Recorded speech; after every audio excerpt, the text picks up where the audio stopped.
അതെ, ഇന്ന് ഒരുപാട് സെലിബ്രിറ്റികൾ ഉണ്ടെന്ന് തോന്നുന്നു കേട്ടോ. തിരുവാതിരകളും എല്ലാം ഉണ്ടോ? അറിയില്ലേപ്പാ, നമ്മുടെ ഈ ബാറിലും സ്റ്റാൻഡിലൊക്കെ ഡാൻസ് കളിച്ച് വൈറലായ ഒരു പുള്ളിക്കാരല്ലേ, ആ പുള്ളിയില്ലേ വന്നെ.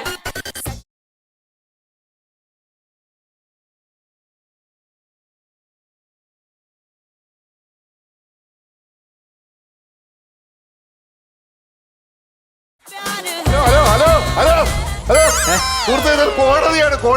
കോടതിയാണോ? അതെ, എനിക്കറിയാം, കോടതിയാണുള്ളത് എനിക്കറിയാം. അതെ കൊച്ചേട്ടാ, എനിക്ക് ഇന്നൊരു ഉദ്ഘാടനം ഉണ്ട്. അത് കൊച്ചേട്ടൻ വന്നിട്ട് ജഡ്ജിയോട് നേരത്തെ പറയുവാണെങ്കിലേ എനിക്ക് പെട്ടെന്ന് പോവുകയും ചെയ്യാം.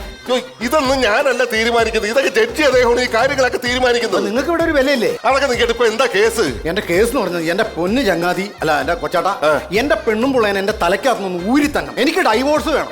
അതിന് പെണ്ണുമ്പള വന്നിട്ടുണ്ടോ? പെണ്ണുമ്പള വന്നിട്ടില്ല, പക്ഷെ അവൾ വരും. വന്ന ഉടൻ തന്നെ ജഡ്ജി അളിയനോട് പറഞ്ഞിട്ട് എന്റെ അടുത്ത കാര്യങ്ങളൊന്നും പെട്ടെന്ന് നടത്തി തന്നെ പ്ലീസ്. ജഡ്ജി അളിയന്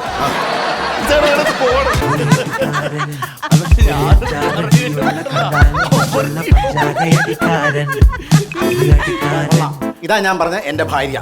ഇന്ന് ഡൈവോഴ്സ് ആണ്. ഞാൻ ഡൈവോഴ്സ് ചെയ്തില്ല. അതിക്ക് മുമ്പ് അവളുടെ അവനുമായിട്ട് കൊഞ്ചിക്കുഴഞ്ഞ്. ഇതെന്താ കക്ഷിയാണത്? കണ്ടോ, അവൻ പറഞ്ഞു കേട്ടോ, അവന്റെ കക്ഷിയാണിത്. അവനോ? എടി നിനക്കൊക്കെ എങ്ങനെ തോന്നിയിടി? ഡൈവോഴ്സ് ആവണല്ലേ ഉള്ളൂ, അപ്പോഴത്തേക്കും കക്ഷിയാന്ന് പറയാൻ പാകത്തിന് നീ നിന്ന് കൊടുക്കണ്ടല്ലോ. ഇന്നെന്തായാലും ആവുമല്ലോ. ആകും. ഇതാ ഞാൻ പറഞ്ഞ, എനിക്ക് ഇന്ന് ജഡ്ജി അളിയനോട് പറഞ്ഞിട്ട് എനിക്ക് ഇന്ന് ഡൈവോഴ്സ് മേടിച്ചു തന്നെ. നിങ്ങൾ ഇവിടെ കിടന്ന് ബഹളം വെക്കുന്നത് കോടതിയാണ്. അയ്യോ, ജഡ്ജി എങ്ങനെ വരുന്നുണ്ട്?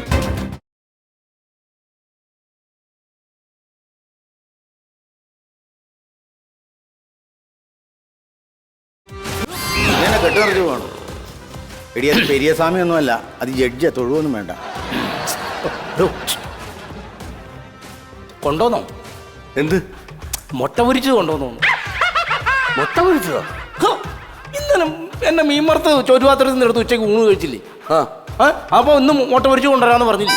എന്റെ കോഴി ഒന്നും മുട്ട ഇട്ടിട്ടില്ല. കോഴി മുട്ട ഇട്ടില്ലെന്നോ? ഇല്ല.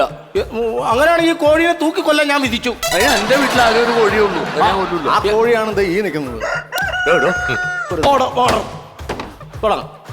കേസ് വിളിക്കുകയാണ്. Case number 124/2019. ഒന്നാം കക്ഷി മതിലില്ലാ വീട്ടിൽ മണികണ്ഠൻ മകൻ മധുസൂദനൻ. ഹാജരുണ്ടോ? ഹാജരുണ്ടോ? ഹാജരുണ്ടോ? എടാ പോയി പൊട്ട, ഇയാക്കടെ കണ്ണിൽ എന്നെ തിമിരമാണോ? ഞാൻ ഇവിടെ നിൽക്കണ അയാൾ കണ്ടില്ലേ? കൂട്ടിക്കറിയിക്കണം. കൂട്ടിക്കറിയിക്കാൻ ഞാൻ തത്തമ്മയോ? അങ്ങനെ നെല്ല് തരേണ്ടി വരും. മേപ്പടി കേസിൽ രണ്ടാം കക്ഷി സുരേന്ദ്രൻ മകൾ സുമലത. ഹാജരുണ്ടോ? ഹാജരുണ്ടോ? ഹാജരുണ്ടോ? ആ കൂട്ടിക്കറിയിക്കണം. കോടതി മുമ്പാകെ സത്യം മാത്രമേ. ഇതൊക്കെ ഞാൻ നിറക്കൂട്ട് സിനിമ ഒരുപാട് കണ്ടതാ, എനിക്ക് ആ സിനിമയിൽ അറിയാം. ഞാൻ പഠിച്ച് പാസ്സായിട്ടാ വന്നേക്കണേ. പിന്നല്ല, കോടതി മുമ്പാകെ സത്യം മാത്രമേ പറയത്തുള്ളൂ. ശരി സാർ, ഓക്കെ. ഇത് മറ്റേ പുള്ളിയല്ലേ അത്? ഏത്? നമ്മൾ ഈ ഫേസ്ബുക്കിലൊക്കെ കണ്ടിട്ടുള്ളേ ഡാൻസ് കളിക്കണേ. അതല്ലേ ആ ആളെ സാറേ ഞാൻ. ഇപ്പോഴെനിക്ക് എവിടെ കിട്ടിയത്? ആണോ? അതെ, പോകാൻ നേരത്തെ ഒരു സെൽഫി എടുക്കണം കേട്ടോ. കേക്കടി കേക്ക്, പോകാൻ നേരത്തെ സെൽഫി എടുക്കട്ടെ എന്ന് ജഡ്ജി അദ്ദേഹം ചോദിച്ചു കേട്ടോ, പറഞ്ഞു കേട്ടോ. സാറേ ഭയങ്കര ആരാധകനാ ഞാൻ. ഞാനൊന്ന് പ്രൊസീഡ് ചെയ്തോട്ടെ. പ്രൊസീഡ് ചെയ്യുന്നു. നിങ്ങൾ എന്തുവരെ പഠിച്ചു? ഞാന് 10ാം ക്ലാസ് വരെ പഠിച്ചു. 10ാം ക്ലാസ് വരെ. പ്രിൻസിപ്പാളിന് ലവ് ലെറ്റർ കൊടുക്കാൻ പോയതാണോ എന്ന് ചോദിക്കും അവളോട്. ആവശ്യമില്ലാത്തത് നിങ്ങളോട് ചോദിക്കുമ്പോൾ നിങ്ങൾ പറഞ്ഞാൽ മതി, അവരോട് ചോദിക്കുമ്പോൾ അവർ ഉത്തരം പറഞ്ഞു. അവള് നുണയെ പറയുള്ളൂ. സത്യം ഇവിടെ വിളിച്ചു വേണോ, അല്ലേ ജഡ്ജി അദ്ദേഹം? അയാളോട് ചുമ്മാ ഇരിക്കാൻ പറ, ഞാനൊന്ന് വാദിക്കട്ടെ. കോടതി. എന്നിട്ട് നിങ്ങൾ 10ാം ക്ലാസ് പാസ്സായോ?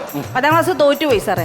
അത് തോറ്റുപോയത്? അത് തോറ്റുപോയത് എന്താന്ന് വെച്ചാല് ഈ പുള്ളി എന്നെ ജയിക്കാൻ സമ്മതിച്ചില്ല. ഇവള് നല്ല നല്ല ഉത്തരങ്ങൾ എഴുതാൻ തുടങ്ങുമ്പോൾ ഞാൻ പുറകെ കൂടെ ചെന്ന് പേന എടുത്തോണ്ട് വിടും. അതുകൊണ്ടാണ് നമുക്ക് ജയിക്കാൻ പറ്റാതിരുന്നത്. അതുകൊണ്ടായിരുന്നു? അതല്ല സാറേ, എന്നെ ആ സമയം മുതൽ നിരന്തരം എന്റെ പുറകെ നടന്ന് ശല്യം ചെയ്ത് പഠിക്കാനുള്ള എന്റെ ആ ഒരു വ്യഗ്രത പുള്ളി അങ്ങ് തടഞ്ഞു, നശിപ്പിച്ചു കളഞ്ഞു. Please note your point, your honour. Please note. എന്റെ കക്ഷിയെ പഠിക്കാൻ സമ്മതിച്ചിട്ടുള്ള ഇദ്ദേഹം. അപ്പോ നിങ്ങളുടെ പ്രേമവിവാഹമായിരുന്നു? പ്രേമവിവാഹം എന്ന് വെച്ചാൽ 1 വേ ആയിരുന്നു സാറേ. എനിക്ക് അങ്ങോട്ട് ഇഷ്ടമില്ലായിരുന്നു, പുള്ളിക്ക് ഇങ്ങോട്ടായിരുന്നു ഇഷ്ടം. കിടുക്കാച്ചി ഫാമിലി. സൂപ്പർ. ഇപ്പൊ നിങ്ങൾക്ക് തമ്മിൽ പിരിയണമെന്ന് എന്താണ് ഇപ്പൊ അങ്ങനെ ഒരു തോന്നൽ ഉണ്ടാവാൻ കാരണം? ഒരുപാട് വിഷമമുണ്ട് സാറേ, ഭയങ്കര സങ്കടമുണ്ട്. സങ്കടം ഉണ്ടെങ്കിലും ഇല്ലേലും ഞാൻ പിരിയും. അത് ഞാൻ പിരിയാൻ ഇന്നലെ തീരുമാനിച്ചിരിക്കുക. ആദ്യം ഇവരുടെ സങ്കടം എന്താണെന്ന് കേൾക്കട്ടെ, എന്നിട്ട് ഞാൻ നിങ്ങളുടെ അടുത്തേക്ക് വരാം. ആദ്യം നിങ്ങളുടെ സങ്കടം പറയൂ, എന്താ പ്രശ്നം? നിങ്ങൾ എല്ലാരും ഒന്ന് കേൾക്കണം. അതിനു വേണ്ടിയാണല്ലോ ഞാനിവിടെ ഇരിക്കുന്നേ. എന്നാ ആങ്ങളെ കേൾക്കണം. ആങ്ങള് അല്ല വല്യച്ഛൻ. വെല്ലിച്ചനും ഛേ, ഡൈ തീർന്നു പോയതാന്ന്. വന്നേ നാളെ വീട്ടിലോട്ടൊന്നും വരാവോ? എന്ത് കാര്യത്തിന്? ഈ 5 മിനിറ്റ് കൊണ്ട് ഡൈ സെറ്റ് ആകുന്ന ഒരു പാക്കറ്റ് ഉണ്ട്, അത് മേടിച്ചോണ്ട് വീട്ടിൽ വന്ന് ഡൈ അടിച്ചു തരാവോ? ഞാനോ? കെട്ടിയോളോട് പോയി പറഞ്ഞാൽ മതി. അവള് ചെയ്യത്തില്ലെന്ന്. എന്താണ് നിങ്ങൾ സങ്കടം പറയൂ. സങ്കടം എന്താന്ന് വെച്ചാ സാറേ, ഈ പുള്ളിക്കാരൻ അങ്ങ് ഫുൾ ടൈം അങ്ങ് ഡാൻസാ. ഡാൻസ്? ആ, ബസ് സ്റ്റാൻഡിൽ പോയ ഡാൻസ്, മാളിൽ പോയ ഡാൻസ്, ചന്തയിൽ പോയ ഡാൻസ്, പിള്ളേര് പഠിക്കുന്ന സ്കൂളിൽ പോയ അവിടെ ചെന്ന് ഡാൻസ്. ഇങ്ങനെ ഡാൻസ് കാരണം എനിക്ക് നാണക്കേട് കൊണ്ട് ഇറങ്ങി നടക്കാൻ വയ്യാത്ത അവസ്ഥയായി. അല്ല മകളെ, ഡാൻസ് എന്ന് പറയുമ്പോ അതൊരു കലാരൂപമല്ലേ, അത് എവിടെ കളിച്ചാലും അത് അദ്ദേഹത്തിന്റെ ഇഷ്ടമാണ്. പുള്ളി അത് കളിച്ചോട്ടെ. ശരി. അതിന് പുള്ളിനെ ജീവിതത്തിൽ നിന്ന് ഒഴിവാക്കേണ്ട ആവശ്യമുണ്ടോ? ഞാനത് സമാധാനത്തോടെ കുറച്ചൊക്കെ ഞാനങ്ങ് സഹിച്ച് ക്ഷമിച്ച് ഞാനങ്ങ് ജീവിക്കുക. ഇല്ലെങ്കിൽ നീ എന്താ ചെയ്യണേ? നിങ്ങൾ അവിടെ നിൽക്ക്, അടങ്ങി ഒതുങ്ങി നിൽക്ക് മിസ്റ്റർ. സാറേ, അതിനിടയിലാണ് എന്റെ അച്ഛൻ അങ്ങ് ഏതിനിടയിൽ? ഏതിനിടയിൽ? ഏത് നിങ്ങൾ സാറേ, എനിക്ക് പറയാൻ സമ്മതിക്കുന്നില്ല സാറേ. ഇങ്ങനെയാണെങ്കിൽ ഞാൻ എന്റെ പാട്ടിന് ഞാനങ്ങ് പോകും. നീ നിന്റെ പാട്ടിന് പോയാൽ ഞാൻ എന്റെ ഡാൻസിന് പോകും. കോടതിയാണ്. എന്നല്ലാതെ മനുഷ്യനെ പറയാനും സമ്മതിക്കത്തില്ല. പോ, ഞാനിപ്പോ പറയുന്നില്ല, പോ. അവള് പറഞ്ഞോ ഞാൻ പറയും. പറയും. എന്റെ പൊന്നു സാറേ, ഞാൻ കഴിഞ്ഞ ദിവസം കബഡി കളിച്ചോണ്ടിരിക്കുന്ന സമയത്ത് ഞാൻ മൂലാധാരം തല്ലിയൊന്ന് വീണു, നടു തല്ലിയൊന്ന് വീണു. അവിടെ ഒരു കുഴമ്പ് തരത്തി തരാൻ പറഞ്ഞ പെട്ടി തന്നില്ല സാർ. അതെല്ലേ? ഭയങ്കര വിഷമായി പോയി. അതുകൂടാതെ ഞാൻ തലവേദനയായിട്ട് ഞാൻ ഇതിന് വീട്ടിൽ കിടന്ന് തല ചുറ്റി ഒരുപാട് പ്രാവശ്യം നടന്നു. ഇവളോട് ഇച്ചിരി വിക്സ് ചോദിച്ചു, എന്റെ തലേന്ന് പെട്ടി തരാൻ പറഞ്ഞു. അവള് പെട്ടി തന്നില്ല സാറേ. അതെ, ഭർത്താവിന് തലവേദന വന്ന ഭാര്യയ്ക്ക് വിക്സ് പുരട്ടി കൊടുക്കാൻ പാടില്ല സാറേ, കൊടുക്കാൻ നിയമം പാടില്ല. ഉണ്ട്. ഞാനൊരു കാര്യം ചോദിക്കട്ടെ, കല്യാണത്തിന് മുമ്പ് ഇങ്ങനെ തലവേദന വരുമ്പോ വിക്സ് പറ്റി കൊടുക്കുന്ന ആരായിരുന്നു? കല്യാണത്തിന് മുമ്പ് എനിക്ക് തലവേദന ഇല്ലായിരുന്നു. ഇവളെ എന്ന് കെട്ടിയോ അന്ന് തുടങ്ങിയതാണ് എന്റെ തലവേദന. അന്ന് തുടങ്ങിയത്. കൂടെ എടുത്തങ്ങ് അടിക്കട്ടെ. ഞാനൊരു കാര്യം ചോദിക്കട്ടെ, കേവലം നിസ്സാരമായ ഒരു വിക്സ് പരട്ടുന്ന കേസും പറഞ്ഞിട്ടാണോ നിങ്ങൾ ജീവിതത്തിൽ നിന്ന് രണ്ടുപേരും പിരിയാൻ പോകുന്നത്? അത് മാത്രമല്ല സാറേ കാരണം. ഞാൻ പറഞ്ഞല്ലോ, എന്റെ അച്ഛൻ ഈ ഇടയിൽ അങ്ങ് മരിച്ചുപോയി. ഞങ്ങൾ 3 പെൺപിള്ളേരാ സാറേ. ഞങ്ങൾ അങ്ങനെ കർമ്മം ഒന്നും ചെയ്യത്തില്ലല്ലോ. ഈ പുള്ളിക്കാരനെ കർമ്മം ചെയ്യാൻ വിളിച്ച്. ആണോ? അപ്പൊ ഈ പുള്ളിക്കാരൻ കർമ്മം ചെയ്തോണ്ടിരിക്കുവായിരുന്നേ. കർമ്മം ചെയ്തോണ്ടിരിക്കുന്ന കൂട്ടത്തിൽ കുടം തലയിൽ ഇരിപ്പുണ്ട്. ഈ പുള്ളി ഒരു ഡാൻസ് അങ്ങോട്ട് തുടങ്ങി കുടവും പൊട്ടിച്ചു. അച്ഛന്റെ ചിതക്കകത്ത് എന്തൊക്കെയാണോ ചെയ്തതെന്ന് എനിക്ക് തന്നെ അറിയത്തില്ല. ഡാൻസ് ചെയ്തു. എന്റെ പൊന്നു സാറേ, അത് സാറിന് അറിയാലോ, എനിക്ക് ഈ ആൾക്കാരെ കണ്ടു കഴിഞ്ഞാൽ, പുരുഷാരം കണ്ടാൽ സ്ത്രീയാരം കണ്ടു കഴിഞ്ഞാൽ ഞാൻ അപ്പോൾ ഡാൻസ് കളിക്കാം. അറിയാലോ, ഞാൻ ബസ് സ്റ്റാൻഡിലേക്ക് കിടന്ന് ഡാൻസ് കളിക്കണ്ടേ. എനിക്ക് അങ്ങനെ ഒരു കുഴപ്പമുണ്ട്. അപ്പോ ഈ ഒരു കാരണത്താലാണ്. ഇത് മാത്രമല്ല, ഇങ്ങനെ പരസ്ത്രീ ബന്ധമുണ്ട്. ആ പറയുന്നത് ശരിയാണോ?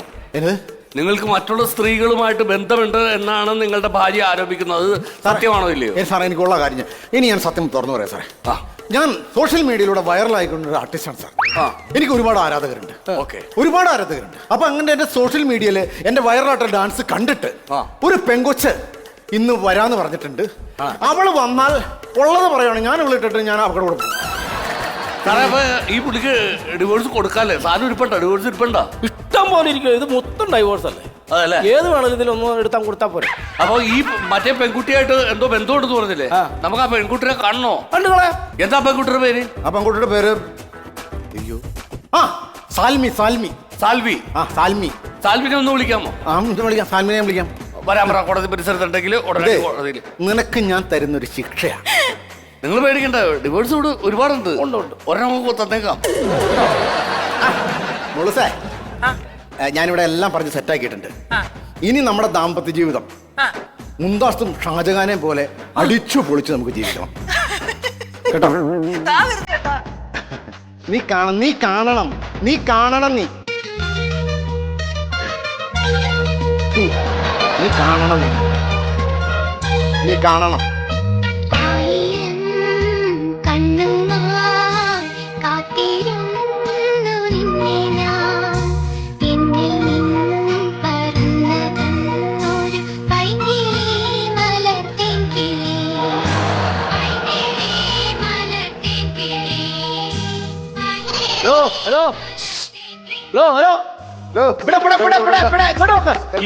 ഈ കൊടുത്ത വാവെണ്ണോ? എന്താ പേരെന്താ? സാൽവി. ഇത് സാൽവിയല്ലേ, ഇത് തോൽവിയാന്നുള്ളു. അപ്പൊ ഫോൺ ചെയ്തത് ഞാനാ. എന്റെ അതെ, സാൽമി. അത് തന്നെ. വൈഫിനെ ഉപേക്ഷിച്ചിട്ട് വരാം, നമ്മളൊന്ന് ജീവിക്കാന്ന് പറഞ്ഞ. അത് തന്നെ. എന്റെ സാറേ,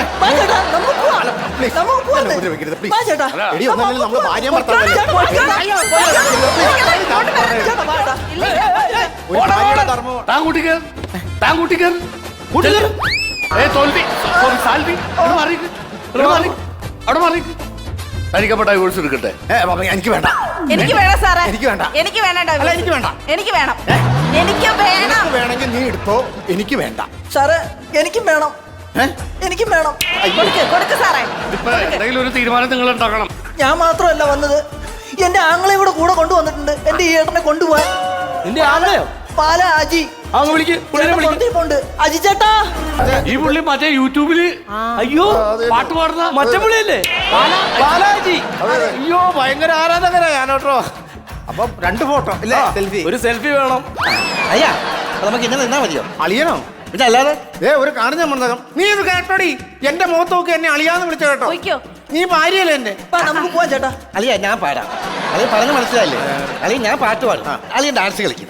ഞാൻ വീഡിയോ എടുക്കും. അപ്പൊ പിന്നെ നമുക്കൊരു കുടുംബാട്ട് പാട്ട് പാടി